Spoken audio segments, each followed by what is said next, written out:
Although the first digital photo was created in 1957, the first portable digital camera was not on the market until 1989. In this video we will take a look at the evolution and decline of digital cameras from the start until today.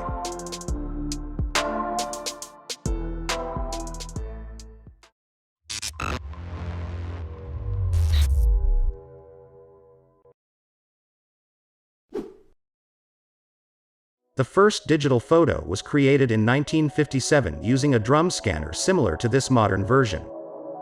It used a photo multiplier tube to capture each pixel.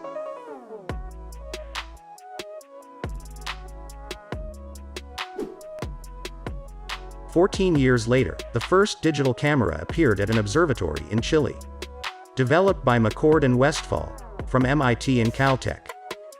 It weighed 10 pounds and featured a 256 by 256 resolution.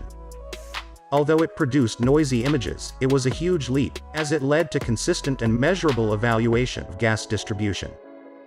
The image sensor was a Vidicon tube, developed by RCA in the 50s, and popular in video cameras throughout the 70s and 80s. That same year, Bell Labs had submitted a patent application for a much smaller image sensor, the CCD, that would later be used in most digital cameras. 2 years later, the first commercial CCD camera was developed by Fairchild. The MV100, quickly followed by the MV101. Both implemented a 100 by 100 CCD sensor. The impressive feature of these cameras was mainly their small size.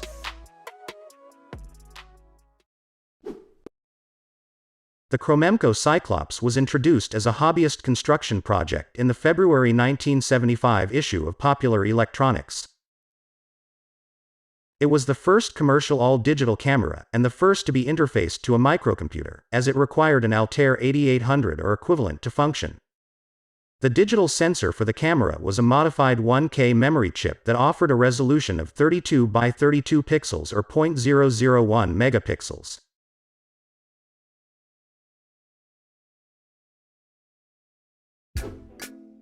Also in 1975, Steve Sasson at Kodak developed the world's first CCD digital camera that was self-contained.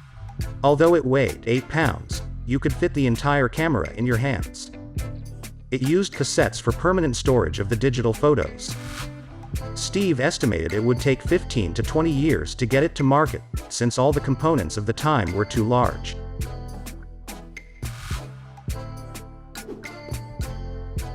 Although Sony made the first camera that saved photos to disk, it was not a digital camera. It saved 50 analog video stills to disk, without digital conversion. Sony never marketed the analog Mavicas because they were not satisfied with the resolution nor picture quality.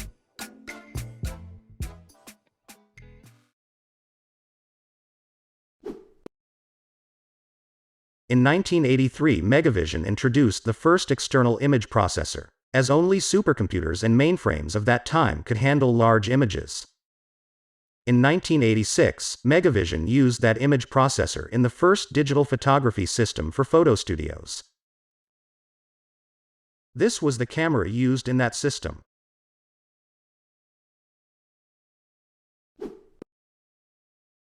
In 1987, Vidic, a Kodak venture, began selling the Megaplus, the world's first megapixel camera. It used a 1.4 million pixel CCD, developed a year earlier by Kodak. It was the first sensor with enough resolution to produce a decent 5x7 photo print.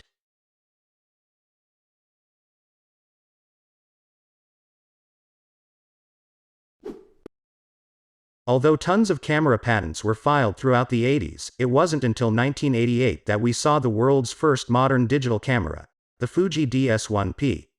It was also the first to record digital images on removable flash card media. The card was developed jointly with Toshiba and required a card player connected to a TV. Ultimately, it was never sold to consumers and was only used internally.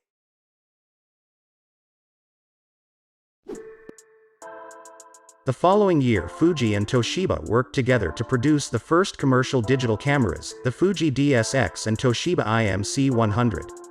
These were released in the Japanese market along with their companion memory card players, viewers and printers.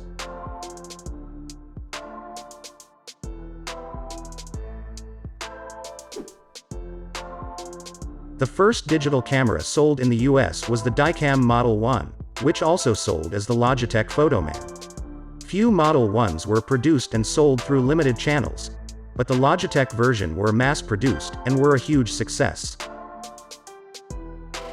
The camera was quite simple in order to reduce costs. Meanwhile in Japan, Fujifilm and Toshiba were releasing prosumer digital cameras and new memory card peripherals.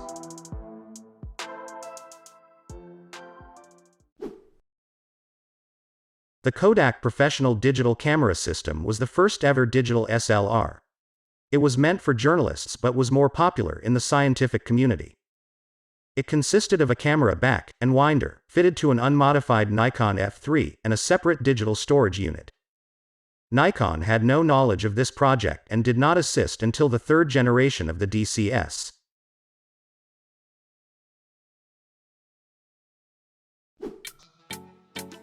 The Apple QuickTake was the first color digital camera priced under $1,000. It was built by Kodak in collaboration with Apple. It had the same style as the Apple PowerBooks of the era.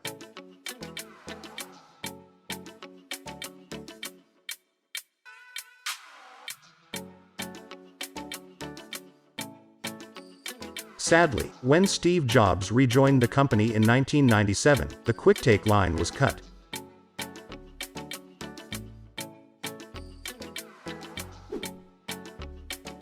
The Olympus Deltus featured photo transfers over phone lines, something that wouldn't be seen for many years later without the use of a computer. It could transfer one image in approximately 6 minutes. It also featured an LCD viewfinder, which was not common at that time. It allowed the user to review and select photos for transmission.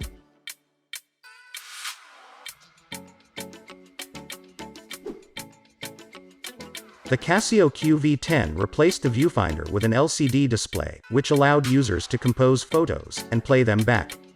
Previously, LCDs were mostly used to display text with camera status and settings. The lens also swiveled forward, which was perfect for selfies. The Mavica cameras finally went digital in 1997, with the FD5 and its 10x zoom twin, the FD7. To reduce cost, Sony implemented their 3.5-inch floppy drive technology, which provided 1.4 megabytes on each disc. Enough space for 20 photos. The Mavica cameras were incredibly popular. At one point it accounted for 40% of all digital camera sales in the US.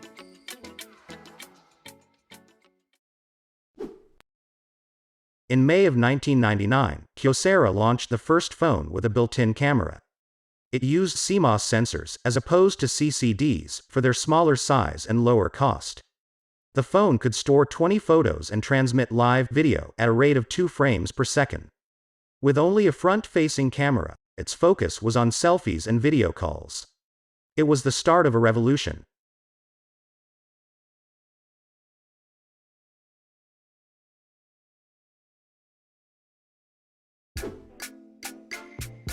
That same year the 2.7 megapixel Nikon D1 launched. It was the first DSLR body designed from scratch by a single manufacturer. Kodak had finally lost its reign over the professional market, due to the D1.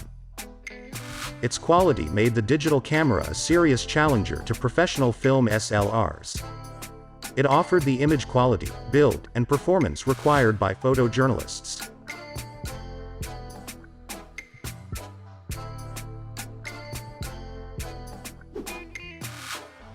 In the year 2000, Sony updated their Mavica line from floppies to 3-inch CDRs.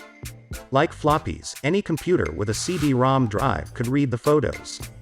But unlike a floppy, CDRs could not be erased, so at $4 each, it resulted in every photo costing around 3 cents. This digital camera was also one of the first to feature optical image stabilization, which came from Sony's camcorder line.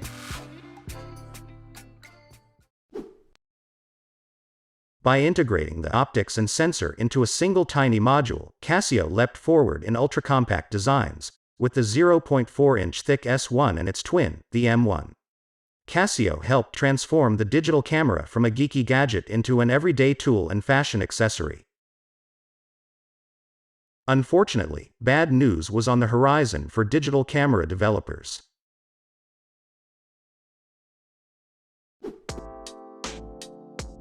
In June 2003, Dakota accidentally released the cheapest digital camera around. They were actually single-use digital cameras with capacity for 25 photos. The cameras were supposed to be returned to participating camera shops for printing and recycling, but were quickly hacked. The hack allowed them to be connected to a computer and reused. At the time, a digital camera of similar resolution and functionality was in the $40 to $70 range, while this was only $11.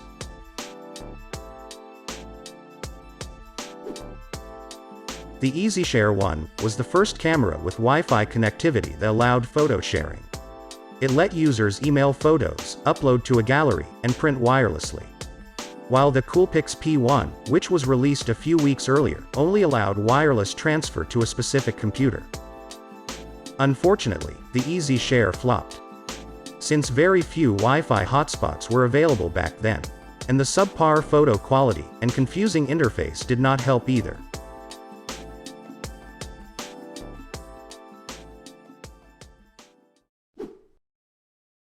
In 2006, 2 years after the first GoPro was launched, which used photo film, the company launched a digital version. It was able to capture both photos and video, but videos were limited to 10 seconds, at 10 frames per second. Also, it only had a 0.3 megapixel sensor, while other waterproof cameras of the time had at least 2 megapixel sensors. When Apple introduced its simple and fun interface for digital photography, it made camera developers very nervous. It made point-and-shoot cameras look cumbersome and limiting, particularly the following year, when many photo apps launched.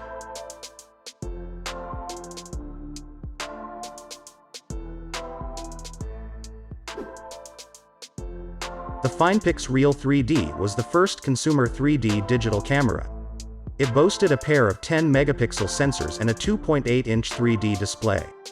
The photos could be viewed in 3D using the camera's binocular parallax display, connecting the camera to a 3D TV, using a 3D digital photo frame, or by ordering stereoscopic photo prints.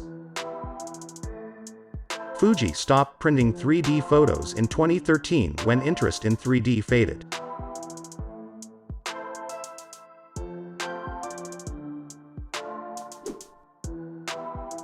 2010 saw the last peak in digital camera sales. Smartphone photo quality was improving so quickly that the general public was no longer considering purchasing a separate camera. Because of this, digital camera sales have dropped by over 90% since 2010. The Z340 was Polaroid's first try at going digital. It used the Zinc technology to print 3x4 photos, the same size as classic Polaroid photos. The benefits were many. You could choose what to print, edit photos, add photo filters, and print multiple copies. Zinc photo printing took 45 seconds and did not require ink cartridges. Instead, heat, up to 392 degrees, melted color crystals within the photo paper. The following year, another amazing technology was released, a light field camera from Lytro. It allowed you to refocus your photos after they had been taken. It was basically like taking many photos simultaneously, focused on different planes. The original camera featured an 11 mega ray sensor, which produced pretty large files, about 16 megabytes each. The camera came in two versions, one with 8 gigabytes of memory, which held 350 photos, and one with 16 gigabytes, which held 750.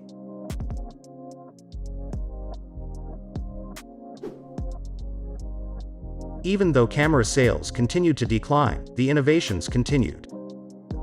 Ricoh introduced the first handheld 360 digital camera. It simplified the process of creating a 360-degree photo or video down to a single button press. It did not have a display, but instead relied on a smartphone app that allowed you to control the camera and capture, and another to edit and share your creations. An external iPhone camera was launched in 2015 in order to capture professional quality photos and video. Quality similar to what's offered on current iPhones. It worked with both iPads and iPhones, running iOS 8 or later. The DxO1 could also be used on its own without a display, since it could save images to microSD, and was powered with its own battery. In 2017, Light shipped a camera that took DSLR quality photos but without the DSLR weight and size. It featured 16 different lenses, each with 13 megapixel sensors, and all worked together to create exposures at different focal lengths and resolutions, up to 81 megapixels. Unfortunately, the stitching and layering artifacts and blurring were visible when you zoomed into the photos.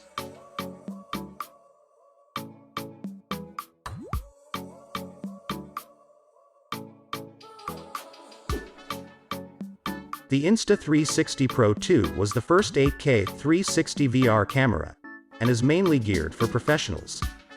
It's able to shoot 360 VR photos and videos from a tripod, or attached to a drone. And the Farsight feature provides air-to-ground range of up to 300 meters, with 30 frames per second preview. Sharp had been showing off their 8K camera prototype since 2019, but Canon quietly launched theirs first. The R5 became the first prosumer 8K interchangeable lens camera on the market. Most creators won't produce content in 8K, but it does give them the ability to reframe a video and add zoom effects without sacrificing quality, as well as providing plenty of room for image stabilization. Another digital camera released in 2020 comes from Vecnos, a new venture from Ricoh, the developer of the first handheld 360 camera. The iQui is the smallest 360 camera around.